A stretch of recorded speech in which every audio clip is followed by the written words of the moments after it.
Мориносон буулгүй дэлхийг эзлэх амрах хаан морин дээрээсээ буугаад төр төвшөтгөх хэцүү хэмээн эзэн Чингисийн зарлигдсан үгийг ардчлал, өөрчлөлт, шинчиллийг удирдах бас тэрэнд оролцож байгаа хүмүүр дор дорноон бодож санах нь илүүдэхгүй л байсан байх.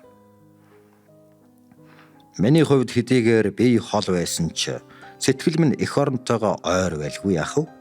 Тэгээд ч Герман оронд болж байгаа үйл явцыг харан нөхцөл байдлыг цэгнэн манайх хэр зөв өөрчлөгдөж шинчлэгдэх болдоо хэмээн сэтгэл дэнсэн байж билээ.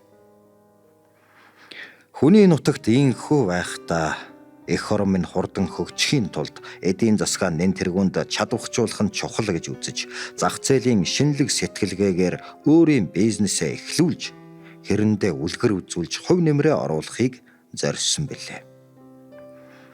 Манайд хуучин нийгмийн үед баригдсан ихэнх үйлдвэр ховжлогдож, дээлэнх газрууд үүдээ барьснаар инженерүүд, эмч нар, эдийн засагчид зэрэг мэрэгжил мэдлэгтэй ихтэй сургууль төгссөн хүмүүс ажлын байргүй болж, олон мянган мэрэгжилтэй ажилчид гудамжинд гарч шууд л буурай хөгжилтэй орон боллоо.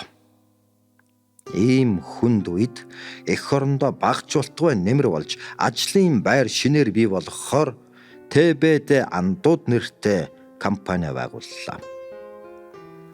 Хуучин нийгэм эд задран унаж байсан тэр үеэр буян тухайд газартахад эх орон минь их нийслэл Улаанбаатар минь цаанаа л нэг гундуухан дүнсгэр бүүдгэр хүмүүсийн харцсан хүртэл гунигтай царайн хүртэл хар бараан цаанаа л нэг хөөр хилтэй харагдаж билээ.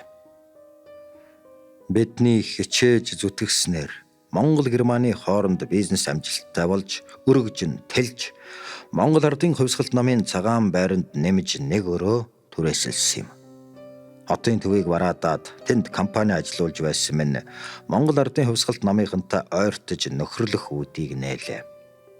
Ялангуяа 1996 оны улсын их хурлын сонгуульд Монгол ардын хувьсгалт нам навс ялагдаж засгийн эрхийг шилжүүлж өгөхөд намын байрны үүдээр холхиж хаалгуудыг онголзуулж эргэлдэж шарвагнаж байсан нөгөө олон нөхөд чинь живж байгаа онгоцноос зүгтах харах шиг арилж өхөн тэр.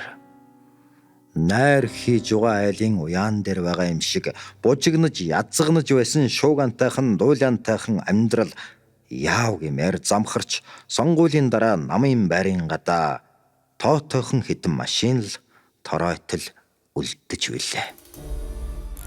Сонсдог ном эм бүхэд байршлаа.